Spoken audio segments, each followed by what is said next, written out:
Dušoval se, že už jak živ se nedá zastupovat. Tak co, půjdete se mnou? Ráda, upřímně přisvědčila Vivian. Prima, vyzvednu si vás u internátu v 7 hodin večer, ano?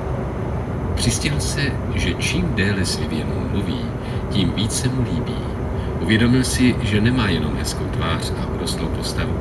Její pohled a úsměv vyzařoval srdečnou vřelost a něžnou vůni. Zčista jasna zatoužil. Kdybych se s ním mohl sejít už dnes, ne až pozítří. Jak tu hrozně dlouhou dobu přečká. Slabý vnitřní varovný hlásek jej napomenul. Nezapleť se, nezapomeň na sídnskou politiku. Pomilovat a opustit je, šťastné ve vzpomínkách. Rozchod je, taková sladká lítost. A máš-li zůstat svobodný, strašně praktická. Výborně, souhlasila Vivian. Možná, že se o něco málo opozdí. Uplynulo 1/2 týdne ode dne, kdy Harry Tomaselli sdělil O'Donnellovi, že začátek výstavby nového křídla nemocnice je plánován už na jaro. Nyní se ve Správcově pracovně setkal Kent O'Donnell s Odenem Brownem, předsedou správní rady, aby prodiskutovali, co je nutno bezprostředně podniknout. Dlouhé měsíce vypracovávali v součinnosti s architektem ideový koncept plánu pro každý úsek, který měl být včleněn do nového křídla. Požadavky primářů nemocničních oddělení musely být v rovnováze s odhadnutými financemi, jež budou pravděpodobně k dispozici. Posuzovali je Oden Brown s O'Donnellem, který rozhodoval o medicínských vazbách. Předseda správní rady byl jako vždy jasný a určitý a snažil se s humorem uhlazovat svou ocelářskou drsnost. Oba akceptovali rozumné požadavky. Jestliže nabili dojmu, že si někdo hodlá postavit pro sebe rezidenci, kladli zkoumavé dotazy. Přednosta farmaceutického úseku například prosazoval, aby do plánu jeho pracovny byl zahrnut soukromý WC. Architekt požadavek odmítl s poukazem, že toto zařízení je obecně dosažitelné v chodbě o pouhých 12 metrů dál. Farmaceut na svém požadavku trval s odůvodněním, že tato vzdálenost je pro něho příliš velká ve dnech, kdy trpí periodickými průjmy. Oden Brown mu velmi suše doporučil léčení na interním oddělení nemocnice. Několik skutečně cenných námětů muselo být zamítnuto pro vysoké pořizovací náklady. Bim Bam Bell, vedoucí radiolog, navrhoval velmi přesvědčivě výstavbu synradiografické jednotky, aby se zdokonalilo stanovení diagnózy pro úspěšnější léčení srdečních chorob. S lítostí museli požadavek škrtnout, jakmile zjistili, že vybavení stojí asi $50,000. Nyní, když byl hlavní projekt dokončen, soustředili pozornost na praktickou stranu. Začali usilovat o získání finančních prostředků. Opatření peněz bylo sice starostí správní rady, ale očekávalo se, že pomůže i lékařský sbor. Oden Brown oznámil bez okolků: správní rada navrhuje, aby lékaři přispěli těmito podíly. Profesoři 6,000, docenti 4 a asistenti $2,000. O'Donnell tiše víc. No, neznám, to bude nářek. Brown se usmál: to snad snese. Harry Tomaselli se vmísil: Kente, požadovanou částku bude možno splácet v průběhu 4 let. Pokud nám přispěvatelé poskytnou písemné záruky, užijeme jich jako podkladu pro půjčku z banky.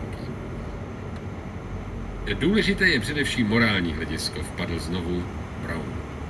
Jestliže se totiž po městě rozšíří pověst, že lékaři dobrovolně skládají uvedené sumy, pomůže nám to sehnat další příspěvky. A ty se postaráš, aby se to rozhlásilo? Brown přitakal: přirozeně. O'Donnell si uvědomoval, že jeho úkolem bude prosadit tuto novinku na schůzi lékařského personálu. Živě si představoval, jak bolestné výrazy uvidí. Lékaři stejně jako podstatná část obyvatelstva v současné době žili přímo úměrně svým příjmům. Nikdo ovšem je nemohl ke složení podílu donutit. Jednotlivci však nebudou moci zůstat k akci lhostejní, neboť valná část lékařů růstem nemocnice jenom získá. Mnozí určitě požadovanou částku z prestižních důvodů uspíší a budou naléhat na ostatní, neboť lidská povaha už je taková, aby přinesli stejnou oběť. Nemocnice byla živnou půdou politiky a existovalo mnoho způsobů, jak pořádně stížit život těm, kdo by se chtěli stavět proti proudu. Harry Tomaselli se svou obvyklou intuicí poznamenal: neboj se, Kente, já tě na schůzi lékařského personálu podpořím. Prodej podílů bude připraven tak dokonale, že, až jej ohlásíš, budou možná mnozí chtít svůj podíl dokonce zvýšit. No, s tím nepočítej, rozesmál se O'Donnell. Řadě doktorů sáhneme na jejich nejcitlivější nerv, na peněženku. Tomaselli se pousmál. O'Donnellova výzva, aby lékaři složili požadované peníze, bude určitě tak naléhavá a důkladná, jako všechno, co dělal. Oceňoval ne poprvé, jak dobře se spolupracuje s člověkem O'Donnellova typu. Na předcházejícím místě, kde byl zástupcem správce, se předseda ústavní lékařské rady dvořil popularitě a nastavoval plachty svého mínění každému větru, který právě zavanul. Výsledkem bylo, že nemocnice postrádala dobré vedení a její úroveň rychle upadala. Harry Tomaselli obdivoval pohotovost a bezodkladné rozhodování. Poněvadž sám tyto vlastnosti měl, uplatňoval je od svého nástupu v nemocnici Three Counties. Při rychlém rozhodování, jak není ani jinak možné, dochází sice občas k chybě, ale celkově dokáže udělat víc a úspěchy časem rostou. Pohotovost v řeči, bystrost v myšlení a neutuchající iniciativa byly vlohami, které si Harry Tomaselli vybrousil v soudních síních dávno předtím, než se jeho osudem stal psací stůl správce nemocnice. Po ukončení koleje se stal posluchačem právnické fakulty a když si po jejím absolvování začal budovat praxi, vypukla válka. Předešel svému povolání do armády a přihlásil se dobrovolně k námořnictvu. Byl přidělen k sanitní administrativě. Později, když se nemocnice námořnictva plnily raněnými, poručík Tomaselli se osvědčil jako vynikající správce, který byl obdařen citem pro neviditelnou hranici mezi medicínskou praxí a řízením nemocnice. Po válce se musel rozhodnout, jestli se vrátí k právům, či zůstane u práce v nemocnici. Zvolil si druhou alternativu a zapsal se do školy pro nemocniční administrativu na Univerzitě Columbia. Graduoval v době, kdy specializovaný obor nemocniční administrativy, pro který získání lékařského diplomu nebylo nutné ani zvlášť užitečné, získával obecné uznání. Po schopných správcích nemocnice vznikla živá poptávka, takže po dvouleté praxi zástupce přijal nabídku Ordna Browna na funkci vedoucího v nemocnici Three Counties. Harry Tomaselli byl do své práce skutečně zamilován. Sdílel názory Kenta O'Donnella na úroveň dobré medicíny a respektoval ostrovtip i obezřetnost předsedy správní rady Ordna Browna. Tomaselli jako správce nemocnice usiloval, aby souhrn služeb, ošetřovatelská péče o nemocné, hygiena kuchyně, dokonalost úklidu, provoz strojovny, správa budov, hladký chod účtárny a vše, co s nimi souviselo, odpovídalo přiměřenou úrovní kritériím těchto dvou mužů. Svěřené úkoly vykonával na výbornou. Dovedl si vybrat výtečné vedoucí jednotlivých správních úseků. Práce se mu dařila, protože měl osobní zájem o vše, co se v nemocnici dělo. Harrymu Tomasellimu neušlo nic důležitého. Jeho nevysokou podsaditou postavu bylo vidět každý den v chodbách nemocnice. Co chvíli se zastavoval se sestrami, s pacienty, se sanitáři, úředníky, kuchařkami a kýmkoliv, kdo mu mohl povědět něco nového, či dát mu podnět, jak zlepšit chod nemocnice. Nové nápady ho vzrušovaly a jeho vlastní nadšení pochopitelně zapalovalo i jiné. S hlavou vysunutou dychtivě dopředu, s očima, které žhnuly za brýlemi s velkými černými obroučkami, mluvil se zápalem, jeho myšlenky letěly rychleji, než je ústa stačila sformulovat do slov, a ruce je podtrhovaly živým gestem. Za obvyklého denního putování si Harry Tomaselli jen málo kdy zapsal nějakou poznámku. Právnický trénink mu umožňoval podržet v paměti pohotově utříděné skutečnosti.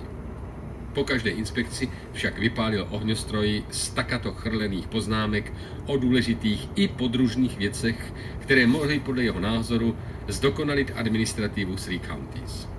Nadto měl diplomatický cit pro tón řeči, takže zřídka někoho urazil. dokázal udělit důdku uprostřed veselostí jiskřícího rozhovoru. Jeho psaná sdělení, v nichž nikdy neplýtval slovy, vždycky vyznívala dobrotivě. Nerad propouštěl zaměstnance nemocnice, pokud jejich přestupky nebyly příliš provokativní.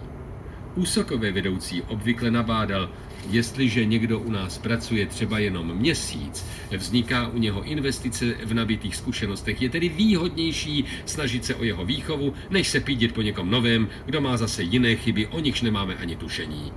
Protože tento jeho názor byl obecně znám a uznáván, byla morálka zaměstnanců vysoká. Řada nedostatků mu způsobovala neutuchající starosti. Některé úseky mohly být daleko efektivnější, v mnohých bylo možno službu pacientovi zlepšit. Značnou část vybavení bylo třeba vyměnit. Existovaly zcela nové přístroje, například právě syneradiografie, které by měla nemocnice za ideálních podmínek mít. Bohužel program výstavby nové budovy mohl uskutečnit z racionalizačních renovací jen některé, nikoliv všechny. Byl si vědom stejně jako O'Donnell, že mají před sebou úkol na léta a že některé překážky snad ani nepřekonají. Ale konečně tohle je cesta k dosažení cíle. Snažit se udělat vždy o něco víc, než můžeme. Tomaselli se vytrhl ze zamyšlení. Předseda správní rady Gordon Brown právě říkal O'Donnellovi: jakmile se kampaň rozběhne, uskuteční se spousta společenských událostí a ještě něco k tomu. Bylo by prospěšné, kdybychom tě uvedli jako řečníka do Rotary klubu. Mohl bys přednášce vysvětlit, proč stavíme novou budovu, mohl bys členy klubu zasvětit do našich budoucích plánů a tak dále, a tak dále. O'Donnell, jenž neměl rád veřejná shromáždění a protivila se mu tuhá srdečnost důstojnických klubů, když se byl málem zatvářel pohrdavě, ovládl se však a bez značení poznamenal: no, když myslíš, že to pomůže. Jeden z mých lidí je ve výboru Rotary klubu rozvíjet plán Brown. Uložím mu, aby vše zařídil. Schůzka by se měla konat v úvodním týdnu celé kampaně. Totéž by se dalo provést další týden u Kivenise. Už měl O'Donnell na jazyku dotaz, jestli mu ponechá také nějaký čas na operace, protože by mohl uvíznout v potížích s plněním vlastních úkolů, ale rozmyslel se. Mimochodem, vzpomněl si Gordon Brown, jsi volný pozítří večer? Ano, odpověděl okamžitě O'Donnell. Vždycky se těšil na pokojnou, formální důstojnost večeře v Ornově domě na pahorku. Byl bych rád, kdybys šel se mnou k Eustace Swainovi. Spozoroval O'Donnellovo překvapení a dodal: všechno je v pořádku, jsi pozván. Požádal mě, abych ti to vyřídil.